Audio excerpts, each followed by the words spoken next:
Can we talk about how good Freakier Friday is? Yes, I've seen it, and this is my official review. It is so good. I have to admit, I went in a little nervous because it's hard to live up to the original. The original was just fun and great and just funny and campy and silly. It gives you all of the things you want from the original, but then it adds new stuff onto that is just, it just works. And one of the new additions to Freakier Friday that is quite literally a delight is Manny Jacinto.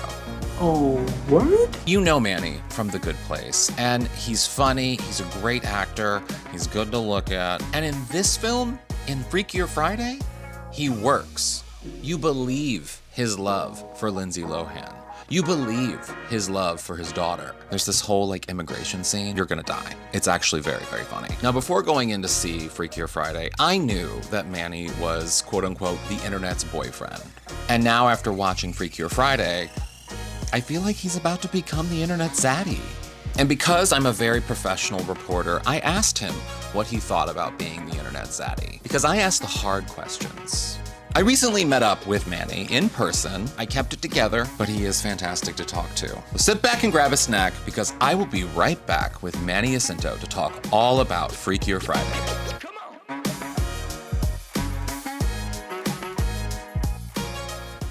So it's lovely to meet you. Yeah, it's nice to meet you too. I can't imagine the kind of pressure you must have felt to have been joining a franchise, A, that is so beloved, but also with two powerhouses as well. What was that like? 100%, man. I grew up in Canada. Yeah. I watched Freaky Friday as a kid. Never thought I'd be acting opposite Lindsay, let alone Jamie Lee Curtis. But Freaky Friday is not only huge in Canada, but around the world. Yeah. Especially here in the States. I've done projects before where people would be like, yeah, I'll go watch this. Yeah. But when they found out that I was a part of Freakier Friday, they were like, oh my God, I need to see this. Yeah. You're with Chad Michael Murray. Please tell him I love him. Just all the girls, all the things. And I just never knew that the type of impact that this movie had. Yeah. So there was that pressure, but also I had the benefit of not having to come in with a character that was already established. I can kind of do my own thing, kind of bring a different flavor to the screen, and luckily I had great captains in Nisha to guide me along the way. Yeah. Well, do you remember seeing the original and what that was? Because you were obviously a kid and we're the same age, so you definitely, it's a part of our childhood. Totally. What was that like for you, seeing the original? It was, just a normal kid going to the movies on the weekend. Seeing it with my sister, with my parents, and it was a wild time. I rewatched it just, I think, maybe a week before we started shooting. Mm-hmm.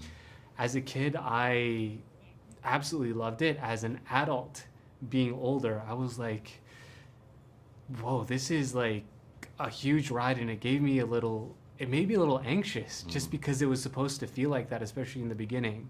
And it's such a wild ride. Yeah. And I think we did it justice in the second one. How do you, your friends responded to you being in it the way that they did, being fans of Freakier Friday, Freaky Friday. How did you keep it a secret? Because that's the thing with the paparazzi shots and everything of you two filming, or everyone filming. How did you keep the plot a secret? I operate from a place of fear. Okay, good. So, I'm of the mindset of somebody's always looking, and if I tweet something out, if I say something, I'm going to get fired. So that helps. Yeah.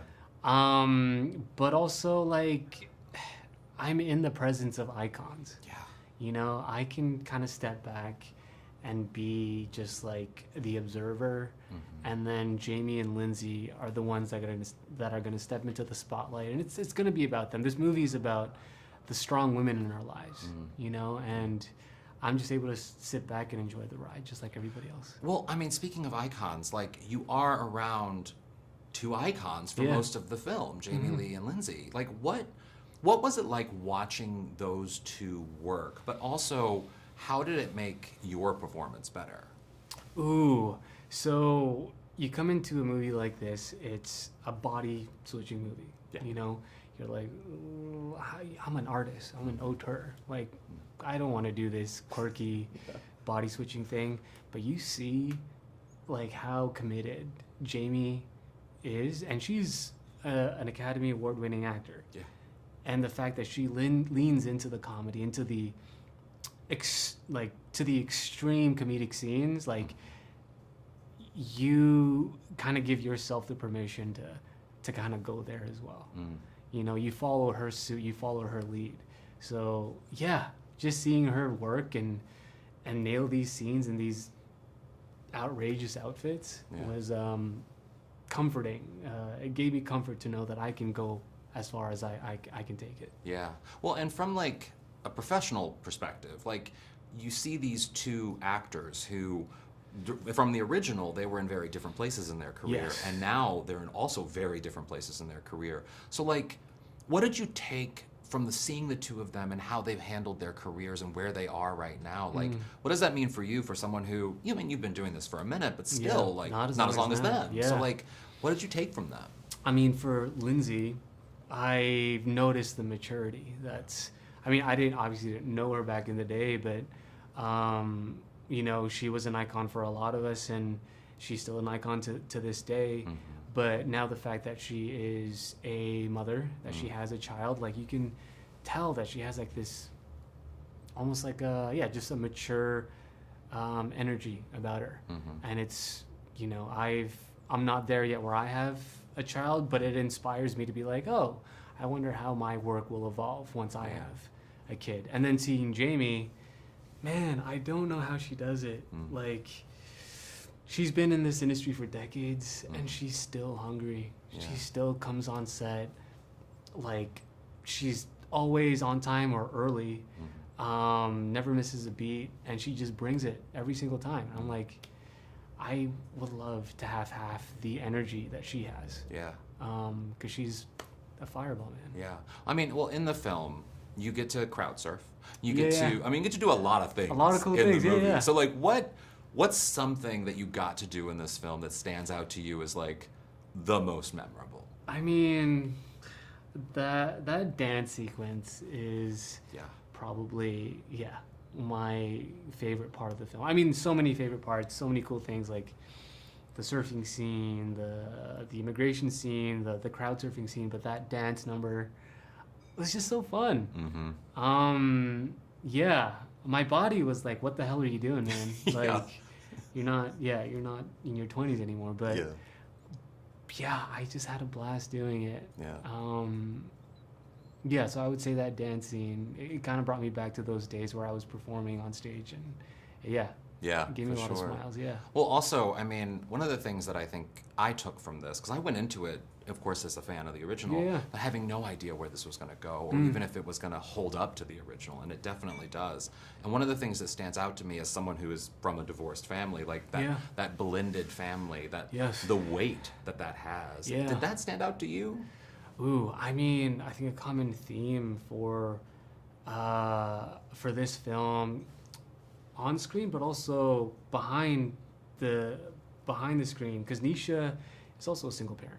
You know, she gets what it's like to raise children herself, but also to be a director and to take on this film on her back. Like, that's a huge feat. So we're really commemorating all the single parents, all the divorced families who are trying to make it work, and just trying to bring them together, regardless of the situation. How did you find your way into the role? Like, how did you find sort of how you were going to portray this against these two comedy sort of powerhouses that we all have a relationship with? I mean, well, when I first heard about the role, they were like, okay, Manny, we need a British accent. So I'm like, okay, I'll do my best. I spent a good 8 months filming another project previously in the UK, so I was able to absorb that through osmosis. But then I was like, okay, is he like a Hugh Grant type? Is he a Henry Cavill type? Is he?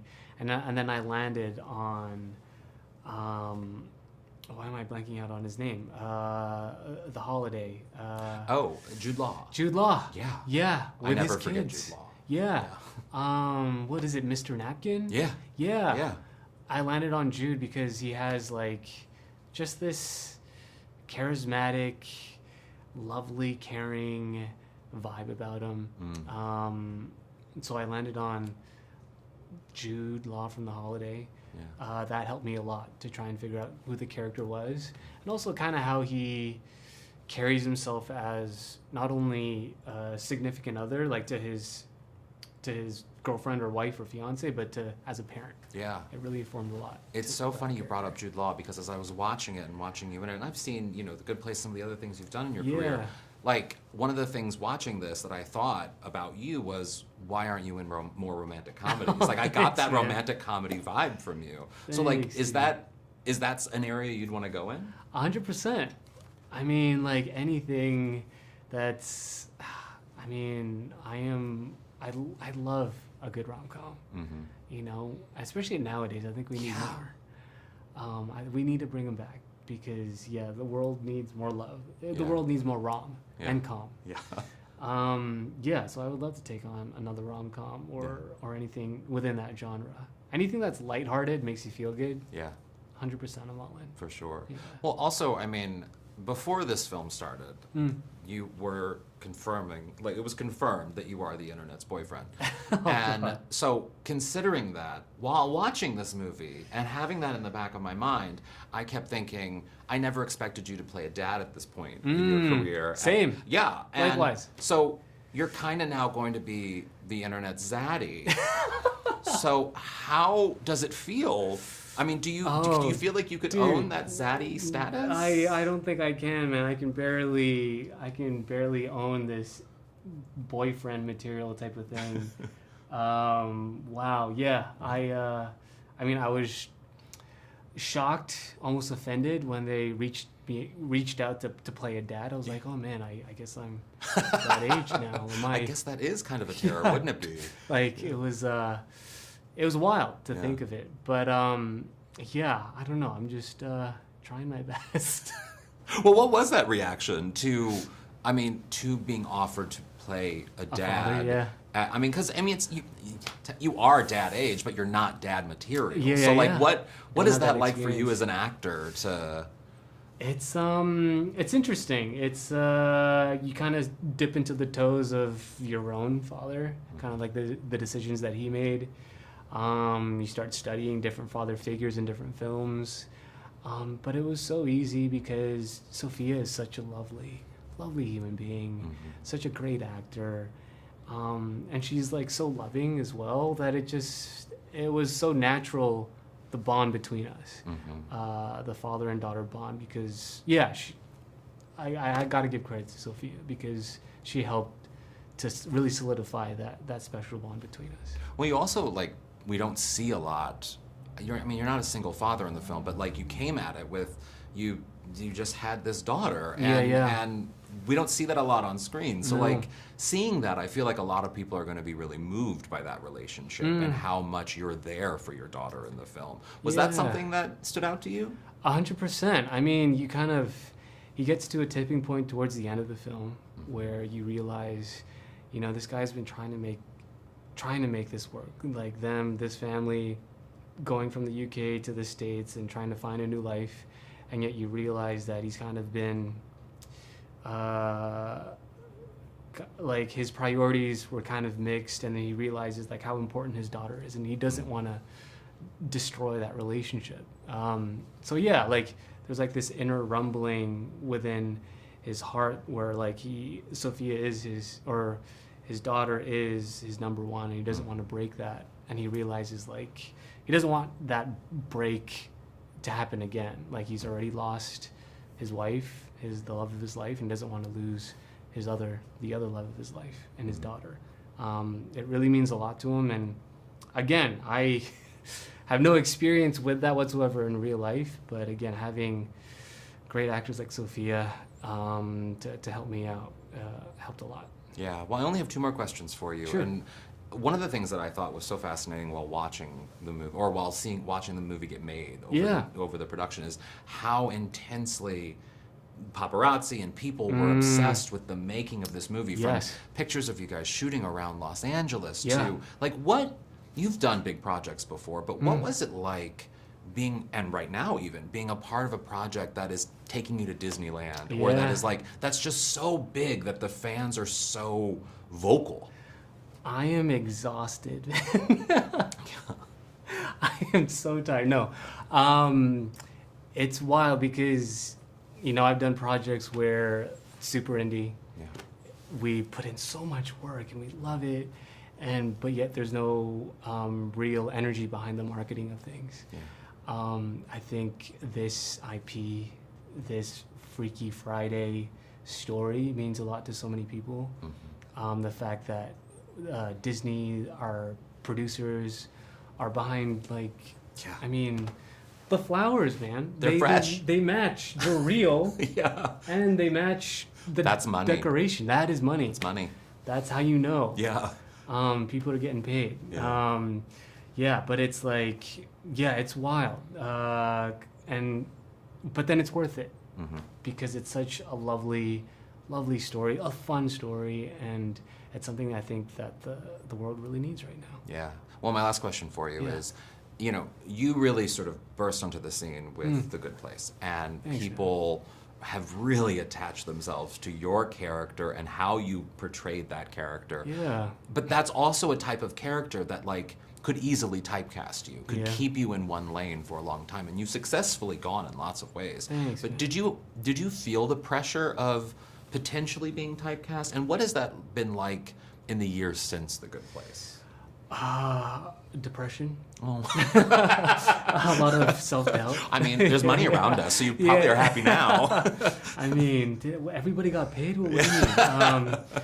No, I mean, I'm of the mindset that I've come into this industry or this art, whatever you want to call it, wanting to do different things. The Good Place holds such a special place in my heart. That's the one that changed my life, that touched many other lives, and to this day, kids are still finding it and loving it and playing it over and over again. But I really wanted to try different things, and I'm of the mindset of don't put me in a box. I want to, take on different characters, take on different storylines, and I think I would be depressed if I was, kind of playing the same character over and over again. So I think it's for my mental health that I explore different archetypes. You're saying you're more than just the internet Zaddy, right? I hope so. Yeah. Time will tell. Yeah. Yeah, definitely. Awesome. Well, thank you so much for taking the time to chat with me. I really appreciate it. Thanks so much. Yeah, so nice meeting you. Thank you so much for checking out the Parting Shot podcast with H. Alan Scott. I am H. Alan Scott. You can follow me at H. Alan Scott everywhere. You can go to Newsweek.com for more news and podcasts and video and all of the things. Make sure you're liked and subscribed.